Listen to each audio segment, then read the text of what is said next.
Hola, ¿qué tal? Y bienvenidos a Balones y Sandías. El día de hoy, pues estamos aquí un servidor, Osvaldo Valenzuela, y tengo el gusto de tener como invitado a Servando Rodríguez García, mejor conocido como Chemao. ¿Cómo estás, Chemao? Muy bien, hermano. Buenas tardes. Un gusto saludarte a ti y a todos tus espectadores. Me da mucho gusto ser invitado a este programa y me siento emocionado de compartir la emoción por el fútbol en él.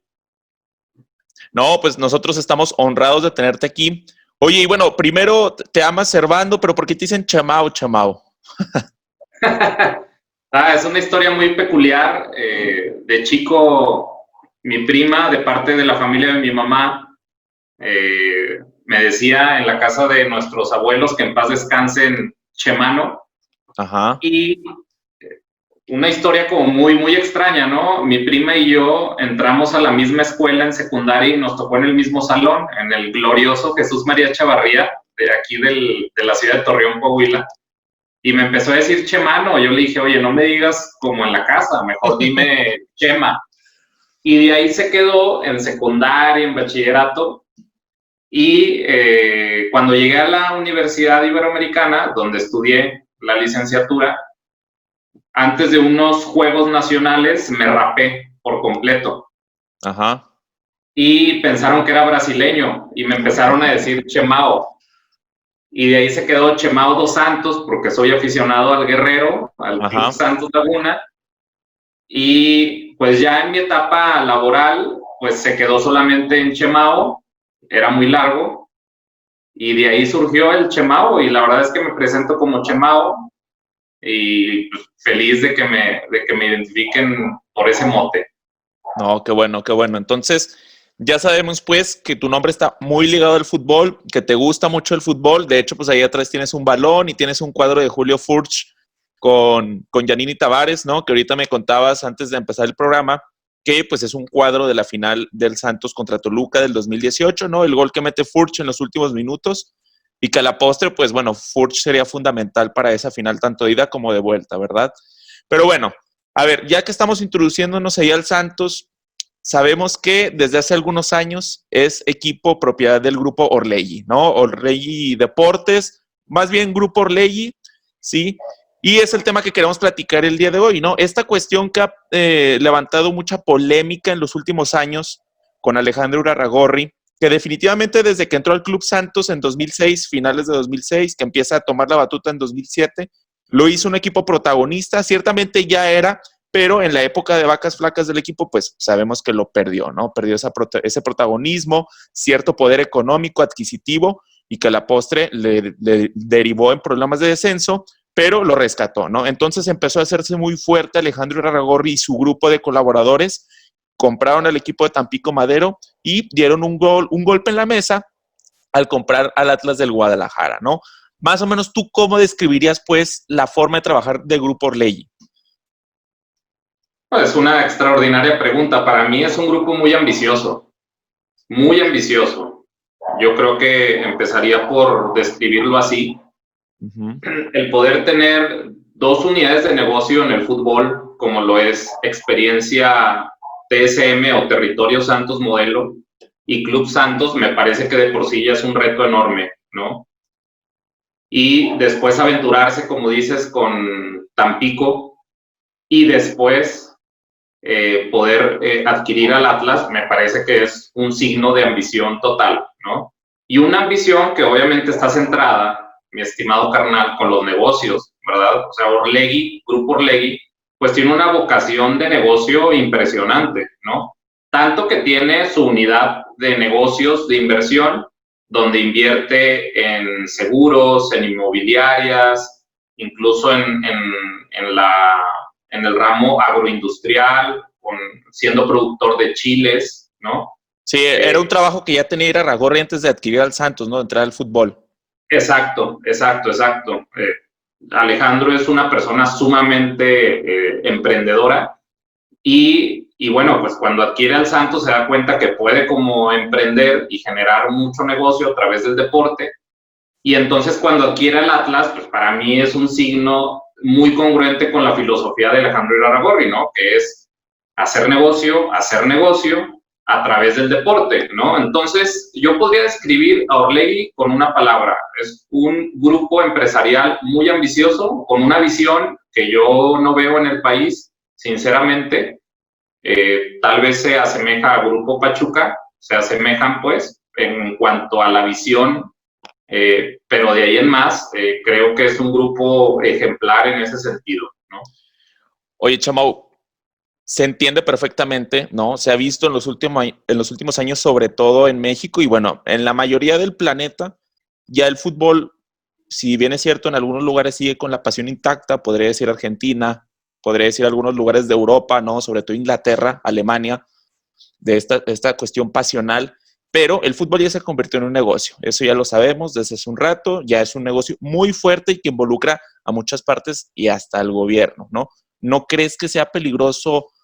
Pues bueno, al final de cuentas estamos caminando conforme va caminando el mundo, ¿no? Pero muy peligroso darle la total visión a esta cuestión del negocio que hace Orlegui, ¿no? Que deja de un lado lo deportivo, que, o sea, está relacionado con el deporte al final de cuentas, pero sabemos, y como tú lo manifiestas también, su principal impulso pues es el negocio, ¿no?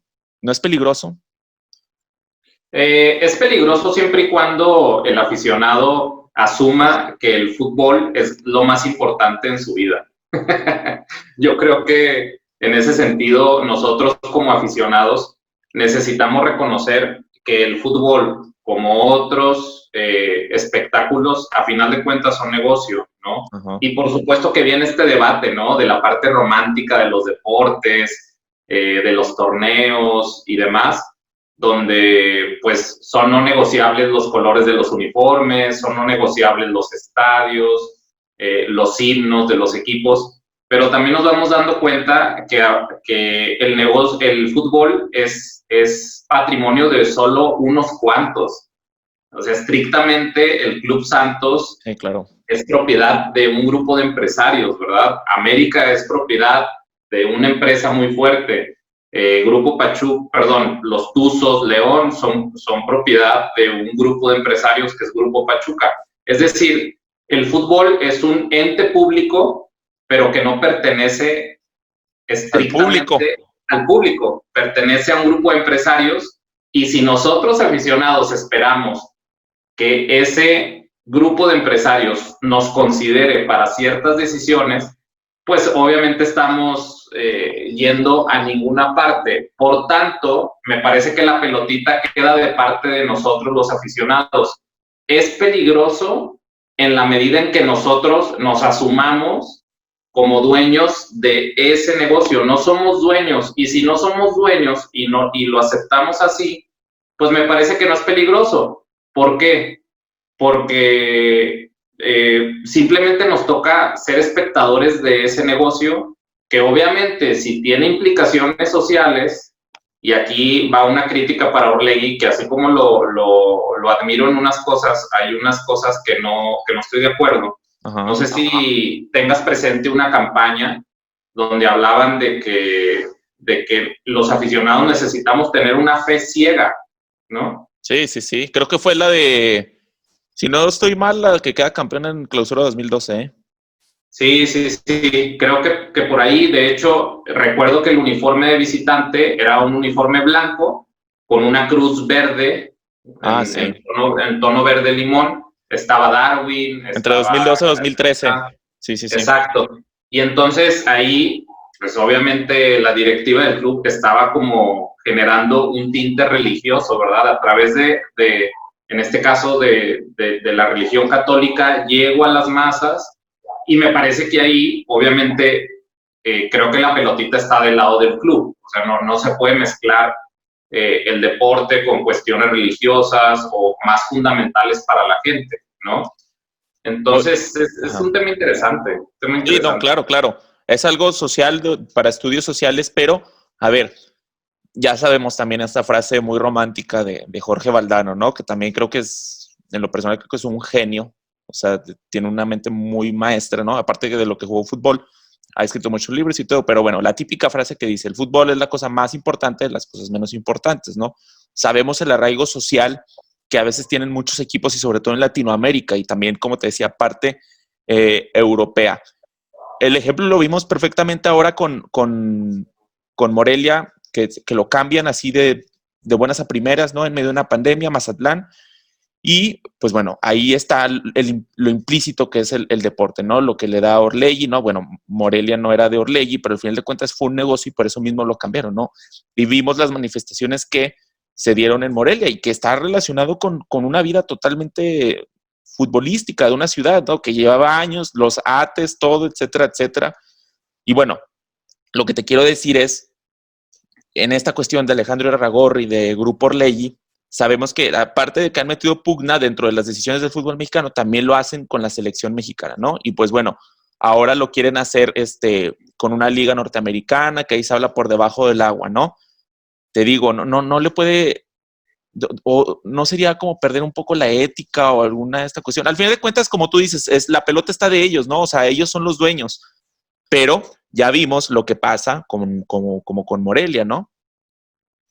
Claro, claro. Me parece que, digo, respecto al tema que tocas, la fusión con la MLS, sí va a ser un duro golpe para el país. Y yo creo que en ese sentido yo no estaría de acuerdo en la fusión, porque sería automáticamente descartar ciertas plazas del país para una sola liga, ¿verdad? Veo muy difícil que Querétaro, por ejemplo, pueda estar en esa fusión, ¿verdad? O veo muy complicado que el Atlético Morelia, ahora en la Liga de Desarrollo. ¿Cómo se llama el directivo de Guadalajara, carnal? Ah, Mauri. No, Mauri es el hijo de Vergara, José Luis Higuera. José Luis Higuera, ¿no? O sea, veo muy difícil que Atlético Morelia, en una fusión con la Liga MLS, esté presente, ¿no? Por su capacidad de recursos. Me parece que en ese sentido es muy riesgosa la decisión, porque sería poder hacer el fútbol mexicano una liga muy elite. Y obviamente... Que ya es en parte, ¿eh? Que ya es en parte. Sí, está polarizada, ¿verdad? Totalmente. Sí. O sea, hay los primeros 5 equipos de la liga, a excepción de Pumas, los primeros 6 equipos de la liga en este torneo presente, a excepción de Pumas, son los equipos con más recursos, además de Santos, ¿no? Claro. Y de Pachuca. Pues ya es una liga elite. Con esta fusión va a ser un golpe durísimo, durísimo para la liga profesional en México, para varias ciudades que no tienen el poder económico para poder fusionarse y poder viajar, imagínate, a Chicago, a Nueva York, a Seattle. O sea, es imposible. En ese sentido, creo que sí, si esto se concreta para el 2025, 2026, sería un golpe muy, muy, muy fuerte. Y yo creo que allí, pues, algo tiene que pasar para que esas plazas, pues, no pierdan posicionamiento. No sé si vaya a surgir otra liga que obviamente no se puede comparar con la liga de balompié, que es un desastre. No, es que aparte nacen en medio de una pandemia, ¿cómo quieres que tengan dinero? O sea, esa liga nació muerta ya prácticamente. Sí, está muerta y se están saliendo equipos. Cada vez que pasan las semanas, se salen más equipos y bueno, pero a lo que voy es, la liga que surge en un futuro, si es que surge esta fusión de la MLS, pues tiene que ser una liga totalmente distinta, bien posicionada, porque varias plazas se van a quedar fuera, ¿no? No veo una liga de más de 30 equipos, de 35 equipos, o sea, imposible. Es un desmadre. Está muy bien posicionado, ¿verdad? Porque está en medio de las dos y pues a todo dar, Monterrey, Tigres, Santos, León, incluso Guadalajara, pues todos los equipos de México, pues va a ser relativamente sencillo ir a Estados Unidos, pero las demás me parece que sí corren riesgo y ahí coincido contigo. Este grupo de empresarios se nutre de muchísima gente, de millones de mexicanos que ven el fútbol y tienen que ser muy astutos para dar un paso así, porque estarían perdiendo muchísima afición. A ver, es que es lo que decíamos, vaya, yo la verdad ya ahí metiendo mi cuchara personal, yo sí pienso que no me vayas a juzgar, digo, porque tú los conoces más también, pero yo pienso que Alejandro Irarrágorri sí le pongo la denominación de cáncer de fútbol de un tiempo para acá, ¿no? Yo como aficionado del Santos, obviamente cuando llegó yo estaba muy contento, pero bueno, empiezas a conocer las cosas de la selección mexicana y todo. Yo había leído en una entrevista, ya no me consta, que a él ni siquiera le gusta el fútbol, ¿no? Entonces, obviamente, es su negocio y el grupo de empresarios estos que están manejando esta cuestión, pues quieren proteger su negocio, ¿no? ¿Y qué te parece mejor? Si ganó en pesos, pues ahora ganó en dólares con esta cuestión de la liga, ¿no? En vez de voltear al sur, como habían hecho los directivos del fútbol mexicano a principios de los 90, con la fusión, ir a la Copa América, ir a la Copa Libertadores, volteas al norte, pero volteas por lo económico.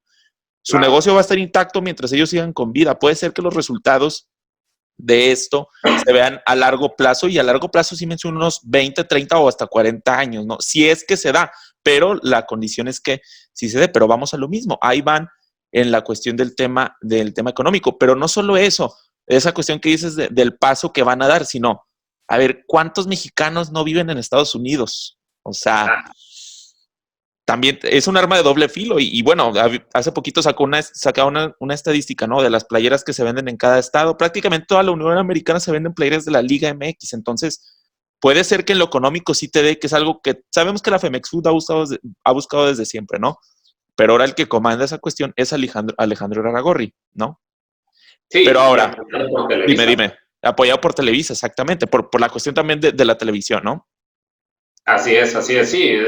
Dentro de ese grupo, pues obviamente que está el propietario de los Xolos de Tijuana, Grupo Tijuana. Orlegui, no, Tijuana, imagínate Tijuana, o sea, está en un punto estratégico, está muy bien ubicado, imagínate todo el alcance que pueden tener los Xolos en Estados Unidos, los traslados, sería el equipo más beneficiado tal vez en cuanto a horas de vuelo y demás. O sea, me parece que hay un grupo muy, muy bien posicionado para esta fusión. Tal vez ahí Grupo Pachuca puede generar el contrapeso, pero lo veo muy complejo porque pues, también... No tiene mucho poder. Es que el Grupo Pachuca no va a ignorar algunos dólares de más. También, exacto. Digo, también Jesús Martínez ha hecho el mismo negocio con el fútbol, pero de manera distinta, ¿no? Pero bueno, ahora con Grupo Orlegui, ya más en específico con ellos, pues sabemos Santos, Atlas y Tampico, ¿no? A ver, yo tengo una pregunta para ti. ¿Por qué Santos, vaya, al año empezó a dar resultados? Creo que hasta el semestre, ¿no? Primero empezó con la cuestión del descenso, me acuerdo el clausura 2007. Trajeron a los 5 fantásticos, que era Fernando Ortiz y el Guti Estrada, Osvaldo Sánchez, la Chita Ludueña y Juan Pablo Rodríguez, ¿no? El equipo, pues también, o sea, fue cambio en invierno, pues empieza a carburar de a poco, pero ya para la apertura 2007 eran primeros generales, creo. Entonces, llega a Tampico y no se ven los resultados inmediatos en la Liga de Ascenso de ese entonces. Y llega con Atlas en una zona metropolitana más grande y tampoco se han dado los resultados. No lleva mucho tiempo, pero ya los aficionados del Atlas están cuestionando a la administración Orlegui, ¿no? Hace unos días entró Pepe Riestra como presidente del equipo. ¿Qué es lo que pasa con Atlas y con Tampico que no logra pasar de lo que pasó con Santos? Mira, en el caso de Atlas, yo considero que hay un aspecto que sí se tiene que mejorar y mucho, y dudo que con Diego Coca lo puedan solucionar, y es el tema del director técnico. A ver, repasemos los 3 directores técnicos del Grupo Orlegui en Atlas. El primero, Leandro Cufré, ¿verdad?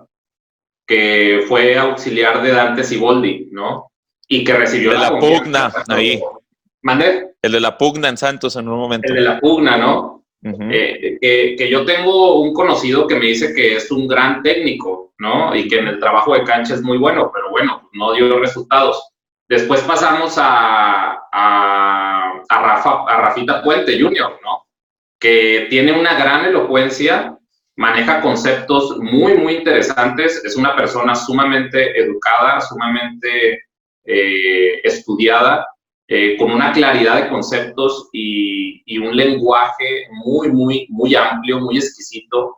Me parece que es un perfil muy bueno el que puede como compartir Rafita Puente Jr. Sin embargo, pues en el trabajo de cancha, pues no. O sea, tiene 0 puntos, ¿verdad? O sea, sus equipos pueden pretender jugar muy bien, pero no saben leer los juegos, no jugaban en bloque, no defendían cuando tenían que defender, y bueno, pues creo que en ese sentido, tanto Cufré como Rafita Puente pues no son técnicos que puedan como ser capaces de manejar un equipo como Atlas. Y Diego Coca, a ver, Riestra, el nuevo presidente, dice que Diego Coca se ha transformado a lo largo de los años, que ellos han sido testigos de esta transformación, pero los últimos juegos del Atlas, a ver, sí, su porcentaje de goles recibidos mejoró en un 50% desde que llegó Diego Coca, pero la verdad, uno ve un juego del Atlas y no tiene punch,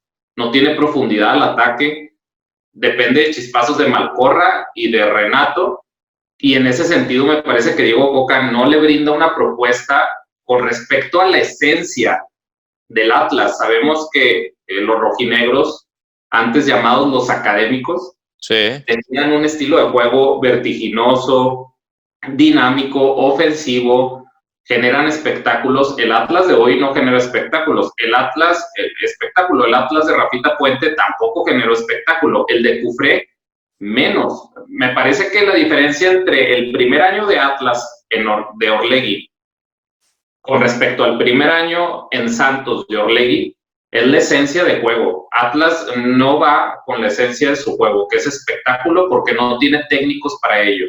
El primer año Orlegui en Santos, con los 5 fantásticos que mencionas, a ver, Juan Pablo Rodríguez, medio contención, creativo. Sí. Achita Ludueña, un media punta creativo al más, a la máxima expresión, ¿no?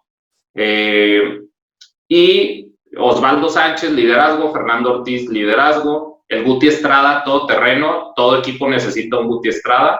Claro. Y tienen un técnico, o tenían en ese entonces un técnico que no tenía nada de director técnico, pero era un motivador nato, y para cierto perfil, pues se necesita ese tipo de entrenador, ¿no? Como lo fue Hugo Sánchez con el bicampeonato, que no tiene nada de director técnico, pero cuando estuvo con Pumas motivó tanto que fue el primer equipo bicampeón, ¿no? Entonces, siento que esos jugadores sí correspondían a la esencia del Santos. El Santos es un equipo también llamado a ofender siempre, a dejar espacios, a ser muy ofensivo, pero porque también ha tenido técnicos así. En el caso de Atlas, yo la verdad dudo que Diego Coca sea la solución. Me parece que va a ser un torneo muy complicado para el Atlas, con todo y presidente nuevo, y yo considero que ahí está la diferencia. Y también, obviamente, Atlas tiene una estructura que no favorece resultados, ¿verdad? Estaba viendo programas de compañeros de Jalisco. Atlas entrena en 4 lugares distintos, por ejemplo, ¿no? Entonces hay otros factores también que intervienen que pues sí tienen que ser transformados, ¿verdad? Pero requiere tiempo.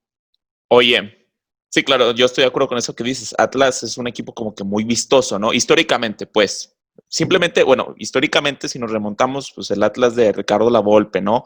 Goles, goles, goles, los académicos, toda esa cuestión de jalar jóvenes, pero que esos jóvenes fueran los que dieran el espectáculo en parte, ¿no? Pero, y también concuerdo contigo en ese sentido, o sea, directores técnicos que no combinan con esa metodología, pues al final de cuentas no dan como resultado eso. Yo opino también que le puedes agregar que ahorita Grupo Orlegui económicamente como que se está estabilizando, ¿no? Porque ¿qué diferencia hay? Que Grupo Orlegui es el que te ayude, que son unos cuantos, a que llegue Alejandro Irarrágorri en 2006-2007 y te meta los dineros, el dinero que viene de la cerveza, que ya no, ahora el dinero no viene de la cerveza. Creo que también eso se puede combinar. No, claro, totalmente, totalmente. Ahora, yo vislumbro un presente y un futuro a corto plazo deportivo difícil para el Atlas, porque Diego Coca, la verdad, yo no veo cómo vaya a cambiar la situación, pero a mediano plazo lo veo positivo. Alejandro Irarrágorri, en la última rueda de prensa que tuvo en Guadalajara para presentar a Riestra, habló de que integró al Consejo de Administración de Orlegui Deportes a un empresario de apellido Urrea. Si nosotros vemos el uniforme del Atlas, el Atlas tiene un patrocinador de nombre Urrea. ¿Esto qué quiere decir? Que está integrando a gente de Jalisco al Consejo de Administración. Me parece que eso es muy interesante. Creo que puede ayudar al equipo para poder acercar más al grupo a la esencia del Atlas. y estamos hablando de que el Consejo de Administración en Orlegui es la máxima autoridad que toma decisiones en Orlegui Sports and Entertainment, ¿verdad? Entonces, creo que eso puede ayudar, pero esto no va a hacer que Coca sea mejor técnico. O sea, yo me muero con la mía. El Atlas no va a tener un buen torneo mientras Diego Coca esté al mando. Y también te voy a sumar otro aspecto, carnal, respecto a tu pregunta del primer año. Uh-huh. El Santos siempre ha tenido una buena base de mexicanos. Sí. El Atlas, la verdad, en el presente, no tiene una buena base de mexicanos. De hecho, si analizamos la media cancha y la delantera del Atlas, hay un solo mexicano que no es un jugador de renombre y que tampoco sea constante, y ese es Ishihara. Sí, claro. El resto son puros extranjeros. Malcorra, Renato, Lolo Reyes, que ya se va a ir del equipo, según noticias de últimos días. Y adelante, Geraldino, Correa, estaba Cuero. No hay mexicanos. Me parece que siempre la combinación mexicanos-extranjeros ha sido clave en cualquier equipo campeón. En este caso yo no la veo en Atlas. Y los únicos mexicanos que tiene están atrás y tampoco son de calidad, ¿verdad? Entonces, me parece que ese es un segundo factor. El diseño del equipo me parece que no es el más adecuado. Tenían a un chico Saldívar, medio contención, que estaba despuntando, pero se lesionó gravemente. De ahí en más, no veo otro talento mexicano, ¿no? Sí, definitivamente. Y es una suma de varios años de tener un plantel medio bajón, ¿no?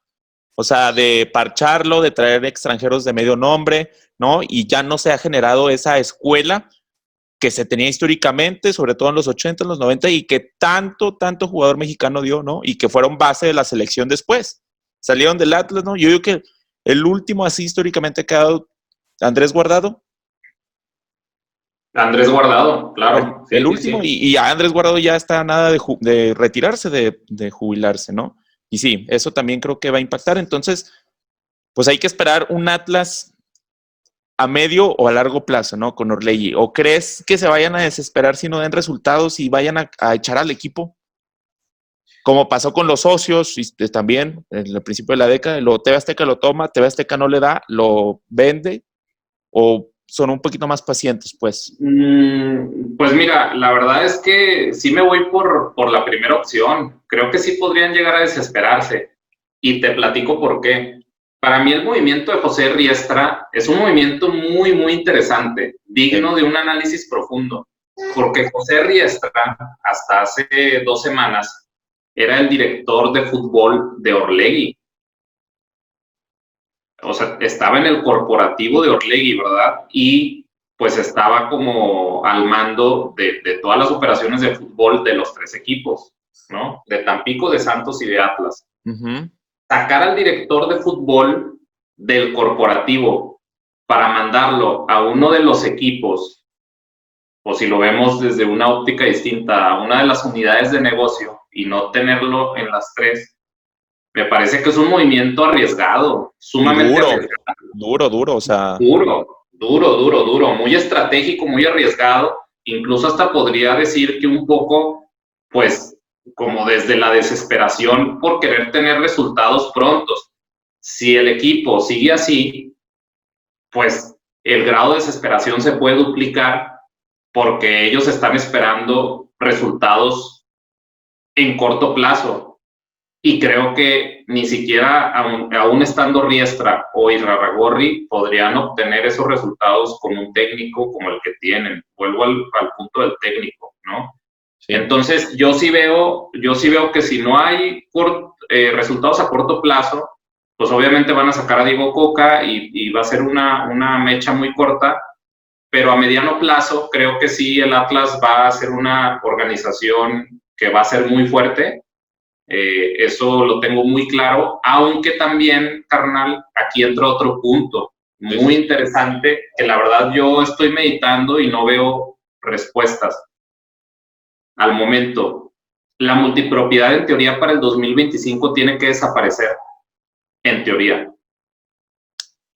Era otro Grupo punto. Pachuca ya vendió a Mineros de la Liga Expansión, ya no es de su propiedad. Jorge Alberto Hank de Grupo Caliente tenía a Querétaro y a Xolos, ya vendió a Querétaro. ¿Qué quiere decir esto? O sea, se están deshaciendo poco a poco porque en teoría no tiene que haber multipropiedad. Si eso pasa con Grupo Orlegui, eso quiere decir o que vende, bueno, Tampico lo va a vender, eso es un hecho, ¿no? Sí. Pues ahí no pasa nada. Pero, ¿a quién vende? ¿A Santos o a Atlas? Sí, Otra vez va a venir la mega marcha aquí a Torreón para que no vendan al equipo. Sí, ¿a quién vende? ¿A Santos o a Atlas? Si es que es una realidad que ya no haya multipropiedad, porque todo puede cambiar, a lo mejor lo recorren 5 años más y no pasa nada. Pero no es con vistas para el Mundial del 2026, con ciertos requisitos FIFA. Ajá. Así es, según lo que comentaron en noticias, pues tiene que ser antes del Mundial, ¿no? Y es una pregunta que ha surgido en varios como programas de carácter local y nacional, ¿verdad? ¿Quién van a vender en Grupo Orlegui, al Santos o al Atlas?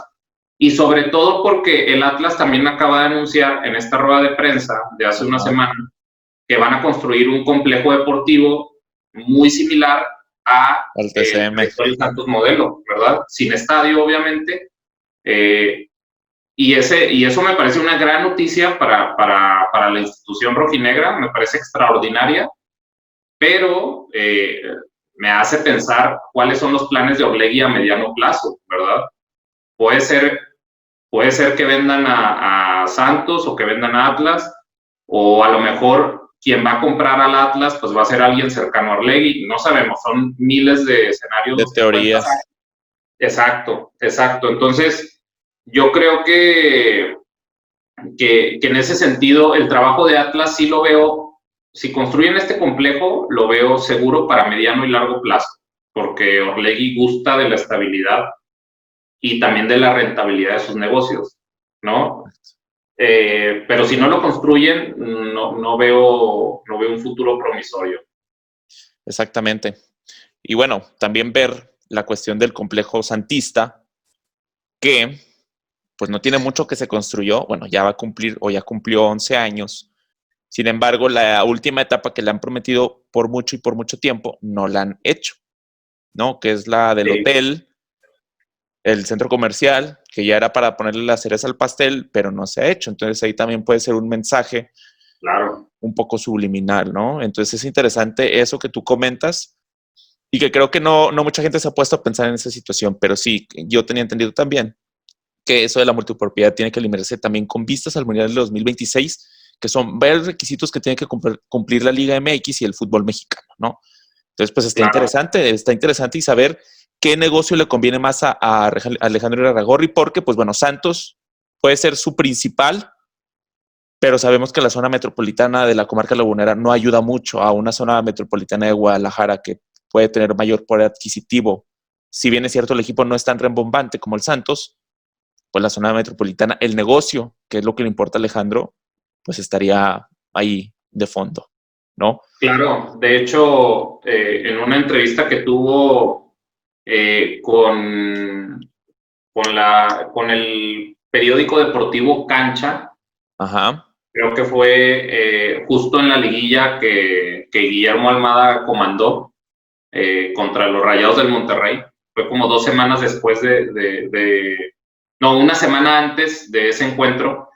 Lo entrevistaron en Grupo Cancha, Alejandro Irarrágorri, y dijo que el proyecto del hotel en el complejo TCM, pues, obviamente que para ellos es grandioso poder hacerlo, pero hablaba justo de este tema que compartes.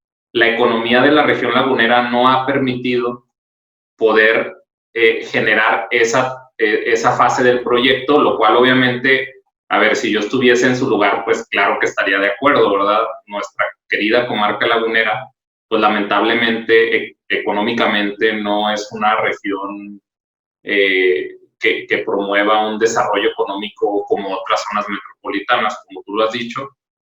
Hay muchísimo dinero, muchísimos recursos, pero no hay un apogeo como lo tiene lo tiene la zona metropolitana del estado de Jalisco, y pues ese es un punto en contra para el Santos, ¿verdad? Yo la verdad, yo siento que sí venderían a Atlas, pero... hay que ver qué pasa. ¿Mande? Hay que ver qué pasa también en estos años. Pero hay que ver qué pasa, hay que ver qué pasa. El Santos me parece que va a seguir siendo rentable, ¿no? O sea, va a seguir siendo muy rentable. El Santos empezando por el complejo que tienen, ¿no? O sea, la verdad claro. Es que es top en el país. Es top y además pues tiene, o sea, sus fuerzas básicas, pues es un modelo exitoso, muy bueno. Ya es semillero. Acevedo en un año y medio lo pueden vender muy bien. Hay varios jóvenes que podrían como, digo, está Santiago Muñoz, está Roger Carrillo, o sea, hay varios ahí muy buenos prospectos. El Santos tiene futuro, muchísimo futuro, muchísimo.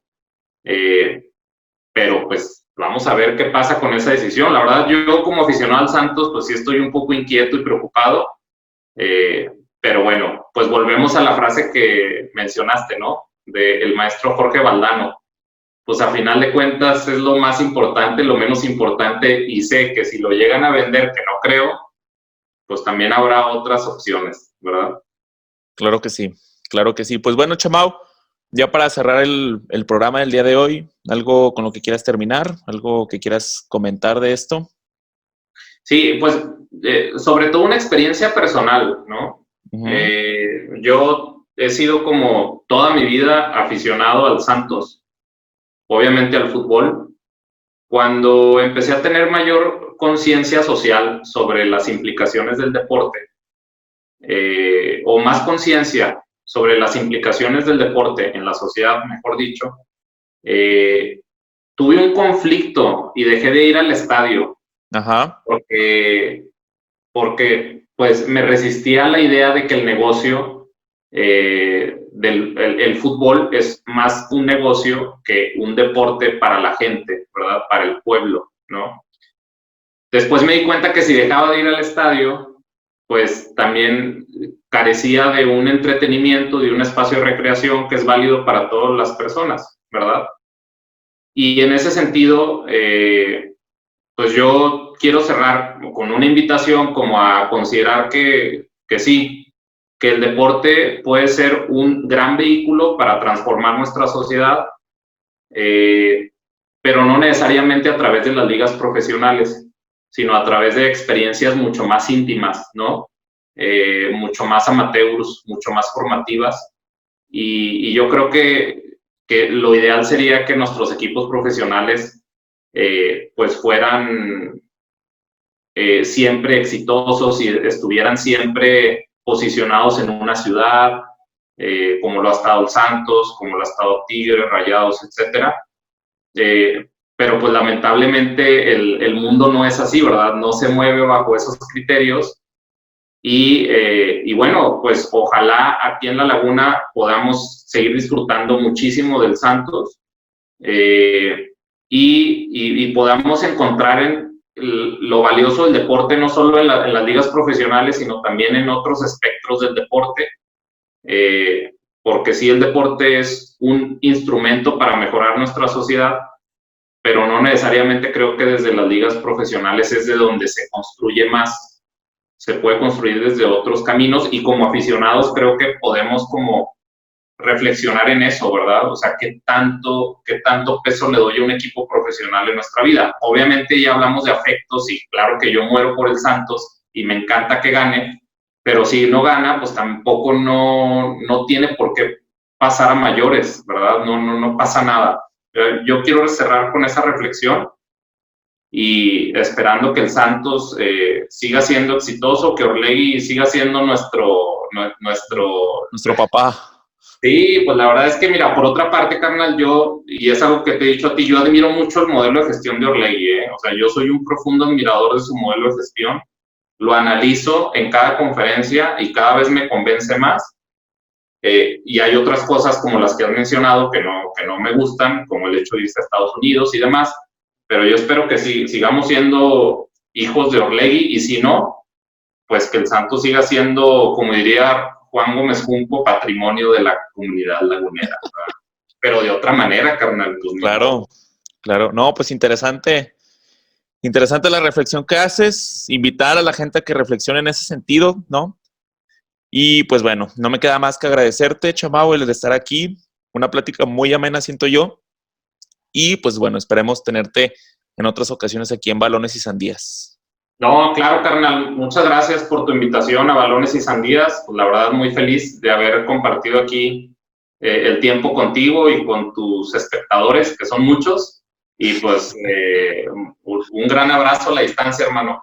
No, igualmente. Y pues bueno, esto fue todo por nuestra parte. Si les gustó el video, denle pulgar arriba, suscríbanse y no olviden darle like a nuestras redes sociales. Pero sobre todo, comenten. ¿Ustedes qué opinan del modelo de negocios y futbolístico de Orlegui Deportes? Aquí estuvo Chamao, Servando Rodríguez y un servidor Osvaldo Valenzuela. Nos vemos en la próxima. Muchas gracias.